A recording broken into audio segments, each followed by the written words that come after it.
राज कुशवाहा, सोनम का कथित आशिक और राजा रघुवंशी हत्याकांड का एक अहम आरोपी, जो अपना बनकर ही दे रहा था सबसे गहरा धोखा। ये खबर आपको भी हिला देगी। 4 जून 2025 राजा का पार्थिव शरीर शिलांग से इंदौर पहुंचता है। सारा परिवार सदमे में था और उस समय वहां पहुंचता है राज कुशवाहा, हाथ में राजा के लिए कफन लेकर।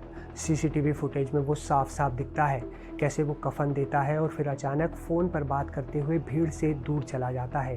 पुलिस को शक है यही कॉल सोनम का था, जो उस वक्त खुद इंदौर में कहीं छिपी बैठी थी और हर गतिविधि पर नज़र रखना चाहती थी। वो सब कुछ जानना चाहती थी कि उसके और राजा के घर में क्या हो रहा है।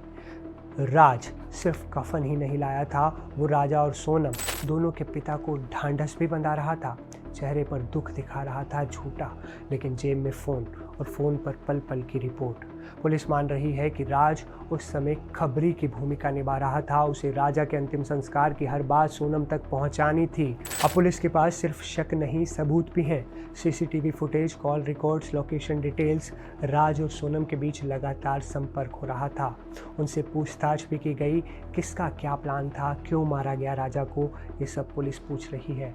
सोचिए, राजा रघुवंशी की मौत के बाद जो चेहरा सबसे भरोसेमंद लग रहा था, उसके परिवार वालों को सबसे ज़्यादा अपना लग रहा था, असल में वही राज कुशवाहा हर हरकत की जानकारी राजा के कातिलों को दे रहा था, राजा की पत्नी को दे रहा था, जो उसकी कथित गर्लफ्रेंड है।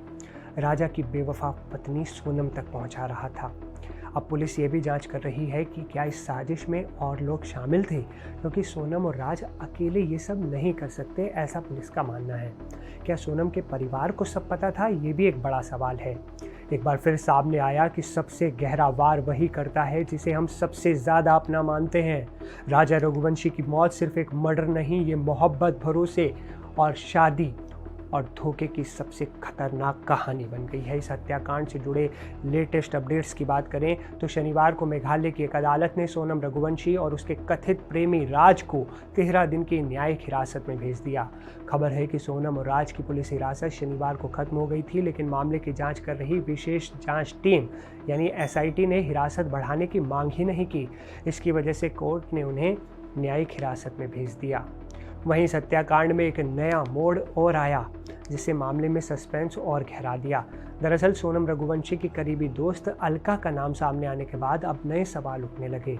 सोनम की मां और राजा के परिवार ने पुलिस से मांग की है कि सोनम की सहेलियों और उसके साथ काम करने वाली लड़कियों से गहन पूछताछ की जानी चाहिए। परिवार को उम्मीद है कि इससे कई चौंकाने वाले तथ्य सामने आ सकते हैं।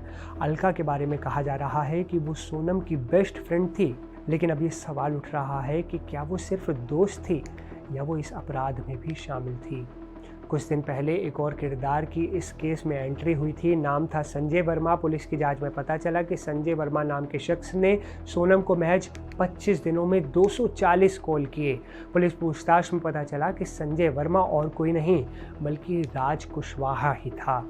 वो ही अपनी पहचान छुपाकर सोनम से लगातार संपर्क कर रहा था, बातें कर रहा था, उस तक जानकारियां पहुंचा रहा था। तो ये था राजा रघुवंशी हत्याकांड पर अब तक का सबसे लेटेस्ट अपडेट। वीडियो जानकारीपूर्ण लगा हो तो लाइक करें और सब्सक्राइब करें चैनल को, और इसे शेयर करना ना भूलें ताकि ये जानकारी सभी तक पहुँचे।